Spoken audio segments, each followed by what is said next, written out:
Kalau ngelarang saya rasa sih kurang tepat ya. Jadi harusnya diatur. Jadi diatur, dikondisikan biar gimana masyarakat juga setuju.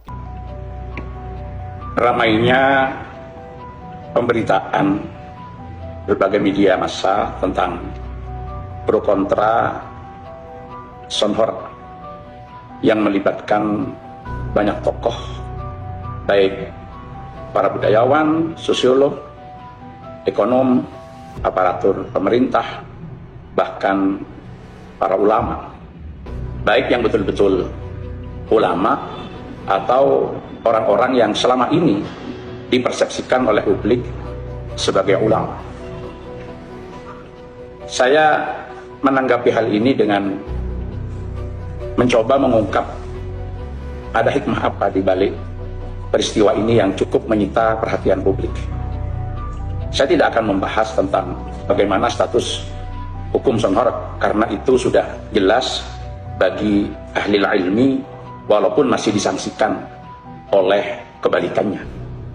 Tapi yang ingin saya sampaikan di sini bahwa fenomena ini mengingatkan kita semua bahwa kita hari ini benar-benar telah berada di satu masa yang disampaikan oleh Rasulullah, katsirun khutaba'uhu wa qalilun fuqaha'uhu, atau dalam redaksi yang lain katsirun wa'aduhu wa qalilun ulama'uhu. Banyak penceramahnya tapi sedikit ahli ilmunya. Banyak para khatibnya tapi tidak banyak para ulamanya. Kenapa demikian?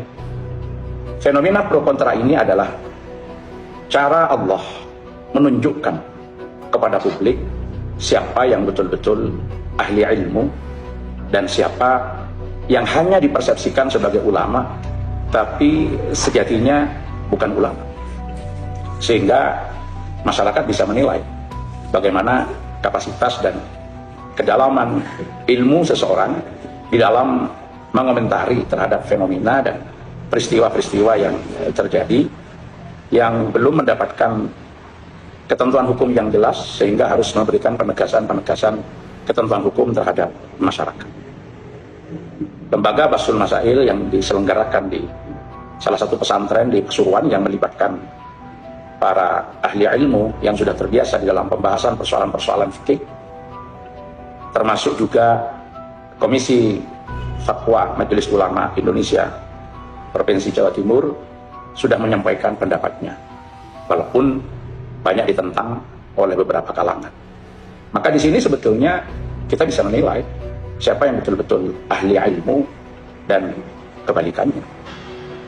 Yang kedua, ini adalah ujian bagi para alim, bagi para ahli ilmu tentang sejauh mana kredibilitas kealiman mereka yang karenanya ia pantas untuk disebut sebagai alimun yuqtada bih, seorang alim yang patut untuk diikuti dan dicontoh di tengah-tengah masyarakat. Karena Al-Imam Abil Hasan Asy-Syadzili di dalam Tabaqatus Syadziliyah Al-Kubra itu menyatakan la yakmulu al-alim fi maqamil ilmi hatta yubtala bi arba'in. Tidak sempurna seorang alim dalam konteks kedudukannya sebagai ahli ilmu kecuali ia telah diuji dengan 4 hal. Ujian yang pertama adalah syamatatul a'da, rasa senang, rasa gembira dari para musuh tatkala melihat dia berada pada musibah atau pada persoalan. Yang kedua adalah mulamatul asdiqa, sering disalahkan oleh teman sejawat, oleh teman karib. Yang ketiga adalah hasadul ulama, jadi perbincangan dan bahkan ada keirian daripada ahli ilmu yang lainnya. Dan yang terakhir, ini fenomena yang paling menarik, yaitu ta'nul juhal. Jadi dia ditusuk, dituding macam-macam oleh orang-orang bodoh yang berupaya untuk membuat selimut menutupi dirinya bahwa dia adalah orang berilmu. Fa in sabara ala dzalika, kalau orang ahli ilmu itu sabar atas ujian-ujian ini, maka dia betul-betul orang yang diutus oleh Allah sebagai imaman yuqtada bihi, seorang imam yang patut untuk ditiru. Jadi ini hikmah yang dapat kita ambil dari fenomena pro kontra tentang seseorang yang sekarang ini sangat ramai dibicarakan di tengah-tengah masyarakat.